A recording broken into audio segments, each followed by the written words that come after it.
Il était une fois une lointaine planète, perdue dans un recoin mal éclairé de la galaxie. Une espèce remuante et assez bavarde y était apparue un beau jour, et y avait si bien prospéré qu'elle comptait environ 6 milliards d'individus au début du XXIe siècle. Cette espèce s'était trouvée un petit nom: les humains. Les humains, donc, se partageaient tant bien que mal les ressources de cette planète qu'ils appelaient la Terre. Plutôt mal que bien, à vrai dire, puisque sur un total de 6 milliards, 850 millions d'humains souffraient de sous-alimentation chronique. 850 millions, c'est-à-dire plus d'un humain sur 7. Alors vous vous demandez peut-être comment ils faisaient pour choisir lesquels parmi eux seraient bien nourris et lesquels seraient sous-alimentés. Il n'y avait ni concours ni tirage au sort. Cela dépendait essentiellement du lieu de naissance de chaque individu. Sur les 850 millions de mal nourris, 820 millions vivaient dans la partie sud de la planète. Mais au fait, qu'est-ce que cela veut dire sous-alimenté ou mal nourri ? Prenons par exemple deux jeunes humains. Bob habite une région au nord de la planète appelée Europe, tandis que Sekou vit au sud, dans une zone qu'on nomme l'Afrique. Leurs alimentations sont très différentes en quantité mais aussi en qualité. Alors que Bob a accès à une nourriture abondante et variée, Sekou est mal nourri. Il mange la plupart du temps du riz ou du mil, peu de légumes et de fruits, presque aucune viande ou laitage. Son alimentation ne couvre pas ses besoins en énergie, en nutriments, en vitamines et en minéraux. Il risque de graves problèmes de santé et statistiquement, il va mourir 20 ou 30 ans plus tôt que Bob. Comment en est-on arrivé à une telle injustice ? Il faut bien garder à l'esprit que ces créatures, incapables d'absorber directement l'énergie solaire, emmagasinent de l'énergie en avalant des plantes et des animaux, élevés par une catégorie spéciale d'humains qu'on appelle agriculteurs ou paysans. Et pourtant, en comptant leur famille, 80% des personnes sous-alimentées sont des agriculteurs. À ce paradoxe, il n'y a pas une, mais plusieurs explications qui se combinent parfois entre elles. Dans certaines régions de la planète, les agriculteurs ne possèdent que de très petites portions de terre, insuffisantes pour nourrir leur famille. Dans d'autres coins, ils ne sont même pas propriétaires du lopin qu'ils cultivent. Aux quatre coins du globe, enfin, les paysans pauvres n'ont accès ni aux techniques ni au matériel qui permettent de produire plus et de conserver leurs récoltes pour pouvoir en profiter toute l'année. Et puis il y a aussi certains pays qui possèdent des richesses naturelles, comme le pétrole, et où la production alimentaire est insuffisante, par manque de paysans. Voici pourquoi. Regardez ce champ de manioc. Il est abandonné. Ousmane, son propriétaire, est parti vivre en ville. Ousmane est parti car il espère gagner plus d'argent en travaillant dans l'industrie pétrolière. Il ne produit plus de manioc et il n'en consomme presque plus.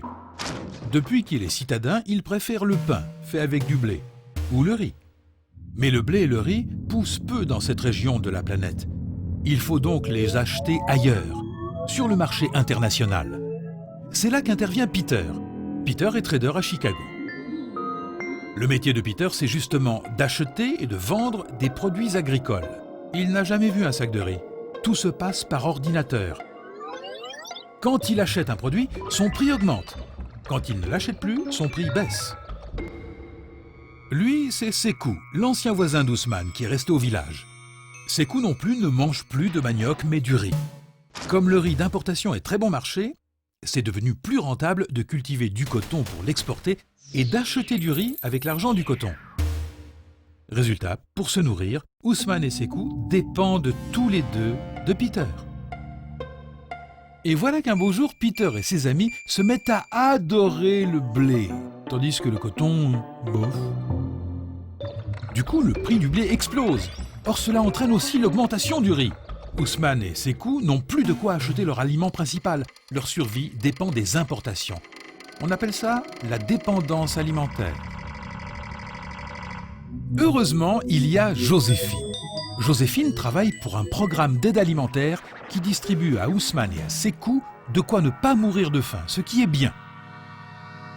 Ce qui est moins bien, c'est que les produits alimentaires distribués gratuitement font baisser les prix sur les marchés locaux, ce qui appauvrit encore Sekou. Alberto, lui, est démographe. Son travail est de prévoir l'évolution future de la population. Selon Alberto, les pays qui subissent la dépendance alimentaire sont ceux dont la population va le plus augmenter dans les décennies à venir. Pour le moment, le manque de nourriture est causé par une mauvaise distribution, une mauvaise répartition, mais pour nourrir tout le monde en 2050, il faudra doubler la production alimentaire mondiale. Pour atteindre cet objectif, la solution la plus évidente, c'est d'augmenter les surfaces cultivées. Mais la Terre est une petite planète couverte aux 3/4 d'océan. La surface disponible est limitée. D'où la seconde solution, augmenter le rendement, c'est-à-dire la quantité produite sur une même surface. Les agriculteurs du Nord sont devenus très forts à cet exercice. Sur une surface identique, Michel, agriculteur en Europe, produit jusqu'à 1000 fois plus que ses coûts en Afrique. Le problème est que cet exploit consomme beaucoup d'eau, de pétrole, d'engrais, de pesticides et pollue énormément. Myriam, elle, est agronome. Son métier, c'est de réfléchir à l'agriculture. Elle est formelle. Il faut inventer une agriculture nouvelle, permettant de produire plus et mieux. Comment? Eh bien, par exemple, en utilisant des produits biologiques moins agressifs pour l'environnement, en pratiquant la rotation des cultures, en revenant à des plantes locales, mieux adaptées au sol et au climat, en associant des plantes complémentaires, en utilisant des techniques d'arrosage plus économes en eau.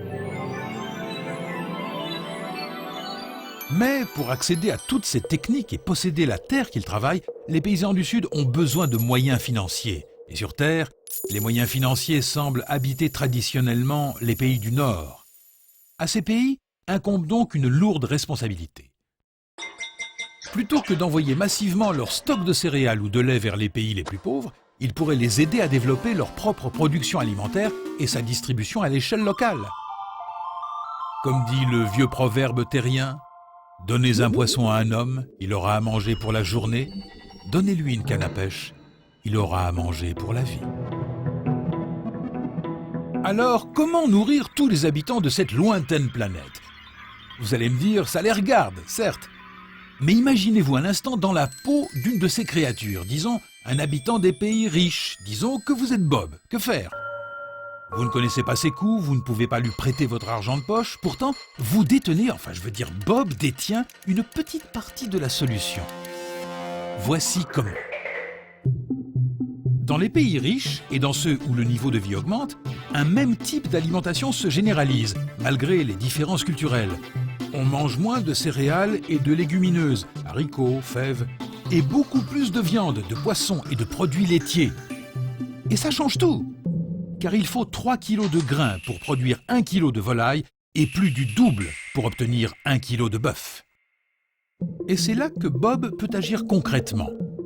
En choisissant plus souvent un plat de lentilles plutôt qu'un steak, il consomme 6 fois moins de terres agricoles et 12 fois moins d'eau, ce qui en laisse plus pour les autres. Comment nourrir tout le monde? Les facteurs de l'équation sont à la fois politiques, économiques, écologiques et scientifiques. Sur leur lointaine planète, c'est collectivement que les humains devront la résoudre, cette équation. Et à moins de trouver une planète de rechange pour y faire pousser des vaches, la solution passe aussi par un changement des habitudes alimentaires. Autrement dit, par l'assiette de Bob.